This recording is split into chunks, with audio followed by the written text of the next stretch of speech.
Jayaprakash, operation terminate చేసి మీరు urgent గా ఢిల్లీ రావాల్సి ఉంటుంది. Will you shut up for a minute Jaspal?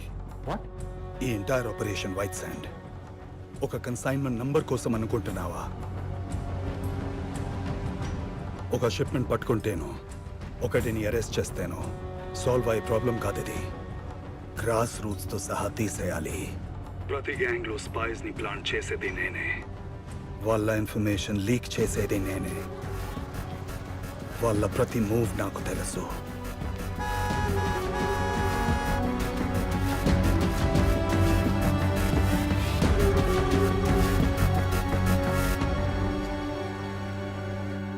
వాళ్ళందరూ నిన్ను నమ్మి వచ్చిన పోలీస్ ఆఫీసర్స్. ఇది యుద్ధం జస్పాల్, రెండు వైపులా ప్రాణాలు పోతాయి. బయట నుంచి మనం ఏం చేయలేం కాబట్టి వాళ్ళలో వాళ్ళే కొట్టుకునేటట్టు చేయాలి. ఇవాళ రాత్రికి ఏం జరగబోతుందో చూడు. Wait and watch.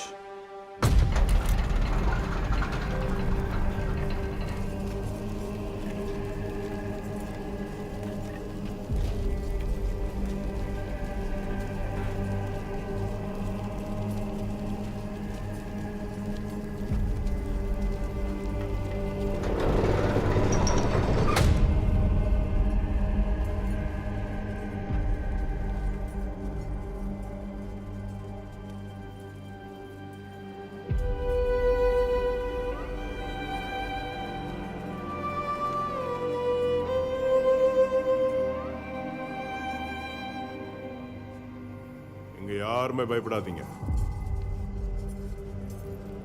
ఎవరికేం కావాలో చూడండి. ఏం పర్లేదు.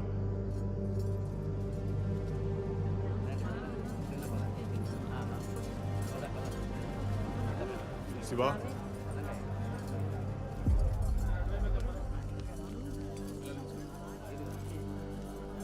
తీసుకెళ్లేదని తినిపించు, వచ్చేస్తాను.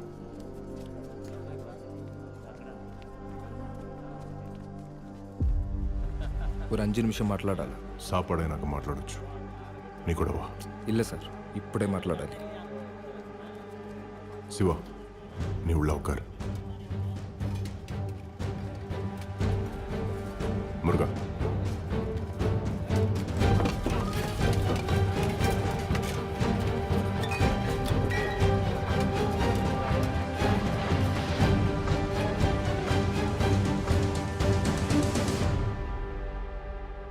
పైన నుంచి మా అప్పావే నన్ను చూసుకుంటాడని எனக்கு தெரியும் సార్.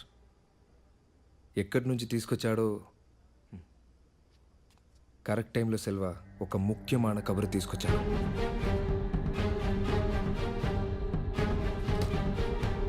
సార్ వస్తారు, ఉండండి.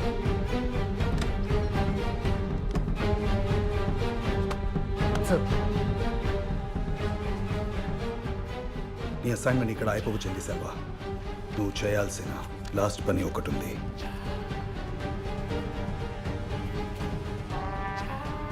డ్యామ్ చెక్ పోస్ట్ నుంచి వాళ్ళు తప్పించుకోలే. ఆర్మీ ఇడిసేసినారు. వాళ్ళని ఇడిసేయమని జనరల్ నుంచి ఫోన్ వచ్చిందంట. ఇదెల్లా అండర్ కవర్ ఆపరేషన్ అంట. వాళ్ళిద్దరిలో ఒకరు పోలీస్ ఇన్ఫార్మర్ అంట. శివ నమ్మక 18 తెలుసు. ఇప్పుడు ఎందుకు ఇట్లా చేస్తాడు? ఎందుకు చేసినాడో కారణం నిదానంగా తెలుసుకుందాం. ఇద్దరిలో ఒక్కరు ఇన్ఫార్మర్ కదా, వాడిని అడుగుదాం. తప్పు చేసినోడిని చంపేద్దాం. సెల్వా, బయట సూర్యగాడు లేడు. ఆడుండాడో కనుక్కోండి.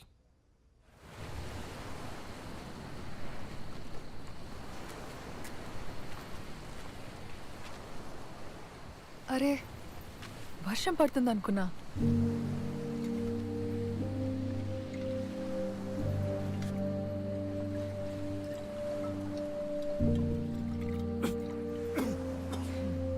అలవాటు లేనప్పుడు ఎందుకు తాగటం?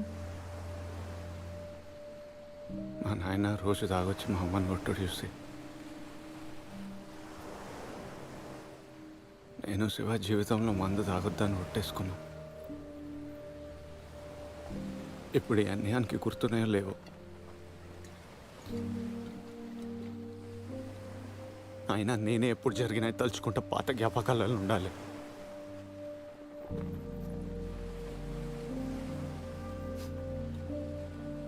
అనికి నాకేం జరిగినా సంబంధం లేదంట. నేను చచ్చిపోయినా పట్టించుకోడంట.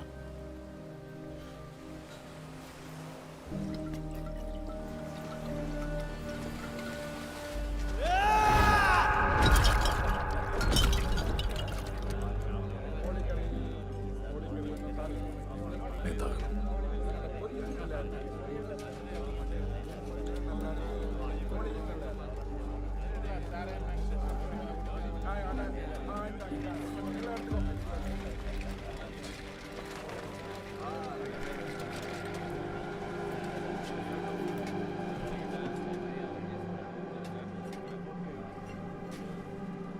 చెక్ పోస్ట్ కాడ ఎన్నాచి శివ. వీళ్ళందరూ ఏదేదో చెప్తున్నారు శివ.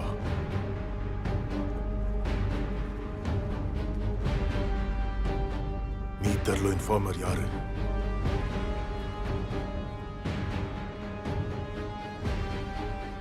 నువ్వు కాదు అని ఒక్క మాట చెప్పు శివ, ఒక్క మాట.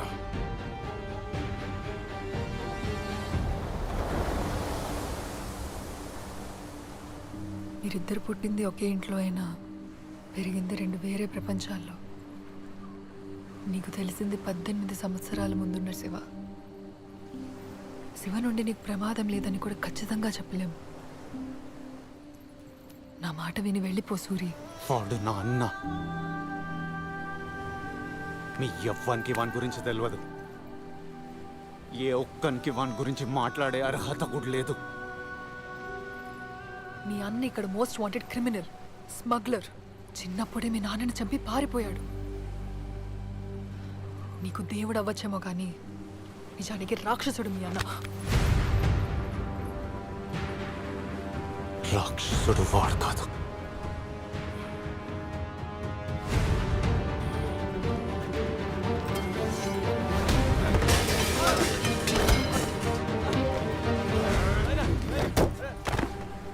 నేను.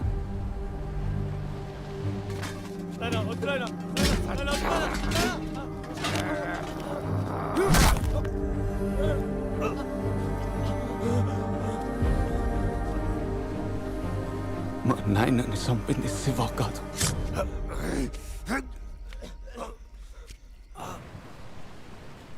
నేను.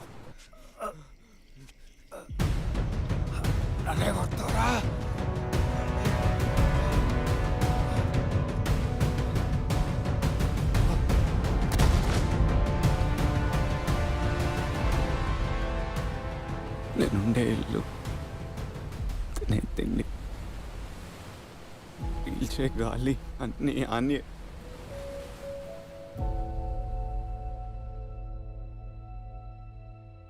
చెప్పు శివ, మీ ఇద్దరిలో ఇన్ఫార్మర్ యారు?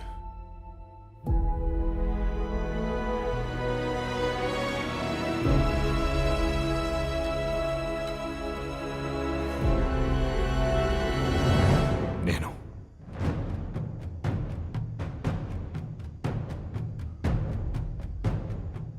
ఇండియా పారిపోవచ్చని ఆశపడ్డాను సార్. ఒక ఇండియన్ పోలీస్ మనకు చేసే స్మగ్లింగ్ ఇన్ఫర్మేషన్ వాడికిస్తే ఇండియా వెళ్ళిపోవడానికి పేపర్స్ ఇస్తానన్నాడు. ఈ విషయంలో ఇంకెవరికి సంబంధం లేదు. వీడి ఇంకొక నిమిషం కూడా బతికుండడానికి వీలు లేదు. ఏంటో ఇప్పుడు సేదా చంపేయాలి వీడిని. మనందరినీ మోసం చేశాడు. ఇవనంగే కొల్లవేను ఎదుకడా ఇప్పుడు చేదా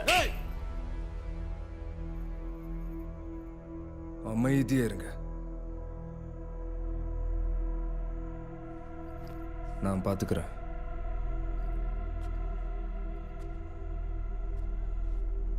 నేను మా అప్ప మాదిరి బట్టలు మట్టుకే కాదు, ఆలోచన కూడా మొదలుపెట్టిన. ఇప్పుడు మీ అందరి భయం నాకు అర్థమైంది. హాంకాంగ్ నుండి వచ్చే కన్సైన్మెంట్ డీటెయిల్స్ లీక్ అయితే మనలో యారుమే ఉంటాం. அதுக்குదా శివాని చంపేద్దాం అనుకుంటున్నారు. కరెక్టుదా, తప్పిల్ల. కానీ అందరూ ఒక్క నిమిషం ఆలోచించండి. శివ ఈ విషయం ఇంకా ఎవరెవరికి చెప్పుండొచ్చు?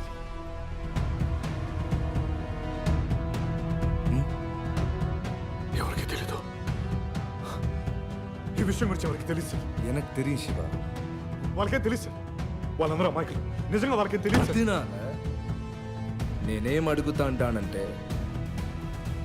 ఇంత జరిగినాక వీళ్ళని నమ్మగలమా?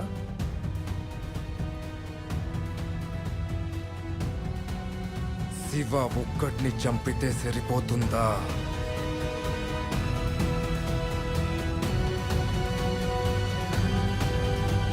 సార్ నేను చెప్తున్నా కదా పోలీసులకు ఇన్ఫర్మేషన్ ఇచ్చింది మీరు నా మాట